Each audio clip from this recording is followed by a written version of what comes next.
Hi, my name is Christy Masters, and I'm a speech language pathologist and clinical associate professor at Purdue University. And I'm here today to talk about a project that was supported by a seed grant.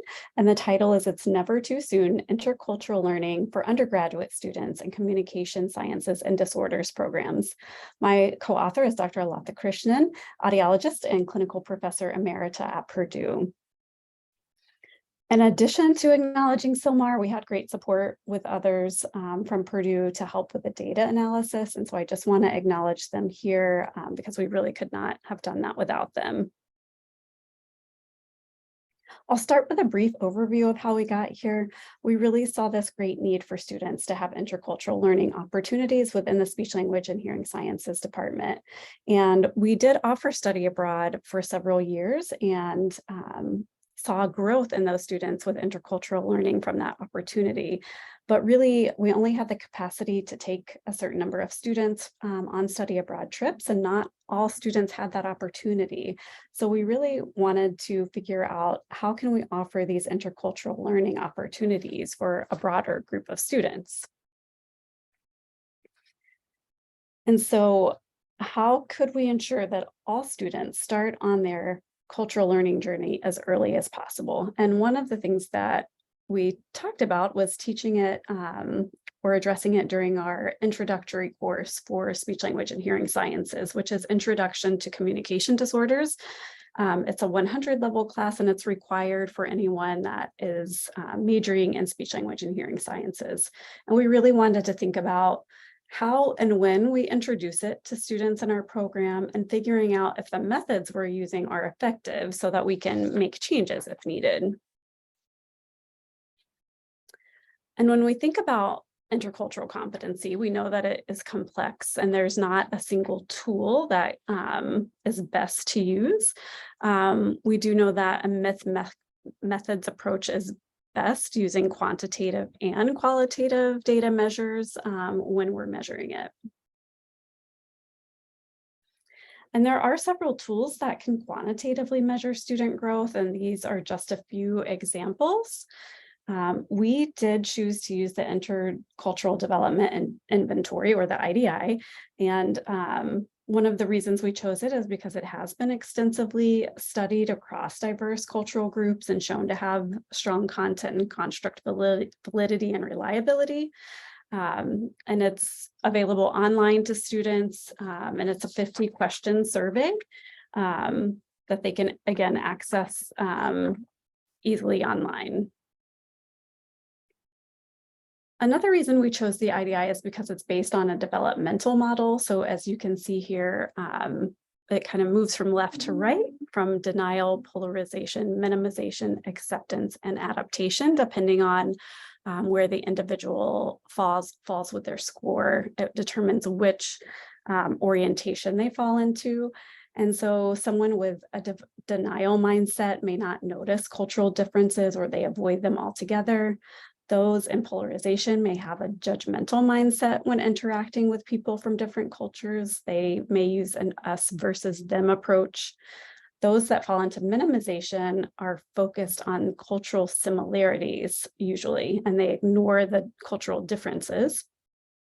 Those then that move on to acceptance orientation can recognize and appreciate the cultural differences. And then finally, we have the adaptation orientation, and these individuals can shift their cultural perspective and adapt their behavior based on their cultural context. And after someone takes the IDI, their score determines which developmental orientation they fall into, and 68% of the population does fall into minimization. And this red arrow is just to show you that wherever one is on the continuum, the goal is to move in the direction of the arrow. And where someone falls on the continuum is related to one's life experiences. So an individual with no or limited exposure to diverse populations may tend to be in that denial or polarization orientation. But the goal is, especially with this project and implementing the intentional activities into the course, we wanted to see how students can move along that continuum. And then for qualitative tools, there are several methods that can be used as well. So all of the students in this course wrote reflection papers after their activities, and we use the AAC&U rubric as well as open coding to analyze those reflection papers. And here's some information about the course. It is a 16-week, 3-credit course. I teach it online in the spring and face-to-face in the fall. So you can see in the fall, it is typically a larger class. We had 128 students in the fall 2021 class and 68 students enrolled in the online course. And you can see primarily, especially in the fall, it tends to be freshmen, a little bit more of a freshman sophomore composition in the spring. So my clinical hypothesis, or my hypothesis, was that the face-to-face students seem to be more engaged and active with the cultural activities. And so I wasn't really sure if the students in the online course were going to make as much progress on the IDI as the face-to-face course. So that was really one of our research questions as well, was not just our students making progress and moving along the IDI continuum, but is the online as effective as the face-to-face? And since the course was divided into 4 modules, I decided to implement one intentional cultural activity into each of the modules, in addition to what I had been doing before, which was kind of infusing cultural learning throughout the semester, you know, when we're talking about assessment and treatment of diverse populations, for example. So on top of that, we're doing these 4 intentional activities throughout the semester. I was also very sure to add in course objectives related to intercultural learning that just made it more intentional for the students and help them realize earlier on why we're talking about cultural competency and intercultural learning in an intro to communication disorders class, because some of them, when I first started this, really didn't understand the reasoning, but this helped from the very beginning so that they understood. I was also really sure to talk to them about reflection papers because especially in the beginning, I noticed that students would basically just describe the activity that was in that module rather than truly reflecting. So we talked about how to reflect on activities, as well as just being intentional during the activity and really pushing themselves outside of their comfort zone. So we did do pre and post IDIs. So before the students started any of the activities at the beginning of the semester, they did their pre-IDI. And then at the end of the semester, after they had finished their last activity, they did their post-IDI. And after each of those, we did a group debriefing with a qualified administrator, which is my colleague, Dr. Krishnan. And she did the group debriefing with them about where they fell as a class on the IDI continuum. And grading was for completion only. So as long as they completed the activity and did their reflection, even if I didn't feel like their reflection maybe was as thoughtful or reflective as it could be, as long as they completed the activity and answered the reflection questions, they received full credit, because everyone is on that journey in a different place. I will just quickly tell you what the 4 activities were, because I think they are very easy to implement within any course. And you're welcome to contact me if you have specific questions about how to access any of the activities. But the first one is widely available on YouTube. It's an 18-minute TED Talk called The Danger of a Single Story. And it's basically about stereotyping and making assumptions based on a single story that you have in your mind of someone because of something that you saw. And then they wrote their 1-page reflection. And module 2, the topic was understanding accents. So understanding an accent that's different than your own. And how can you communicate with people that have a different accent than you? And these were part of the portable intercultural modules in Brightspace. Again, All of these activities were fairly short, so this one was about 15 minutes. And module 3, the topics were the cultural iceberg, cultural awareness, and cultural misunderstandings. So they watched about 15 minutes worth of videos about those topics. They also read an ASHA Leader Live blog from the American Speech Language Hearing Association about how a new speech language pathologist improved her cultural competence. And they completed a cultural competence checklist, which they did not have to turn in. They just needed to reflect on it. And then again, they wrote their one-page reflection. And then finally in module 4, again, a widely available YouTube video, Minority Health Disparities, Michelle's Story by Johns Hopkins Medicine. Again, just talks about one woman's story of being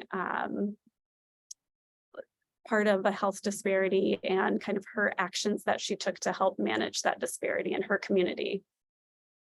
And then at the end, they wrote their one-page reflection on that activity, but also just gave an overall reflection about the activities they completed in the class and what stuck out the most to them and what they can do going forward.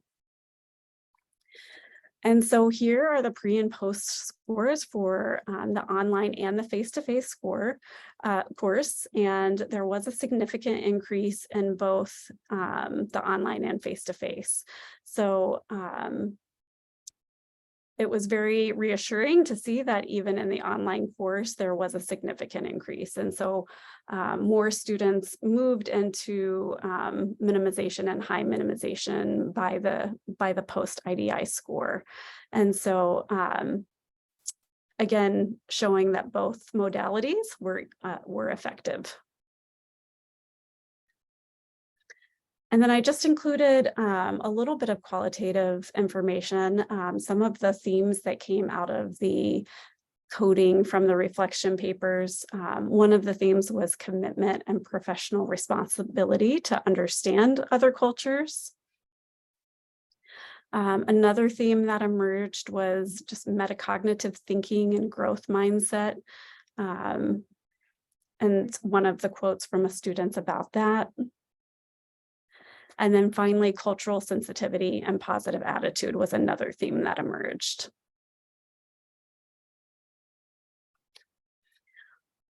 So in conclusion, the structured intercultural learning activities embedded into the course were shown to be effective on the IDI. There were significant increases on students' pre and post IDI scores. And this was in both modalities, online and in face-to-face. They're pretty simple activities and were very easy to implement into the course. Some next steps that we're thinking about. Well, actually, currently, we are going to be comparing results from this semester with someone else teaching this course besides me. So we have 2 sections of the intro course into speech language or into communication disorders. And so we're seeing if the activities are exactly the same in both of our courses and they're doing the same reflections, will we see the same effect? Will both classes show that increase in IDI scores that are significant? And then we also just hope to see eventually some longitudinal data, since they are taking the IDI as freshmen, how are they moving along that continuum as juniors and seniors? Because we do have other courses that are addressing intercultural learning and in our major in speech language and hearing sciences. And so hopefully we can see even more growth as they get to those junior and senior years.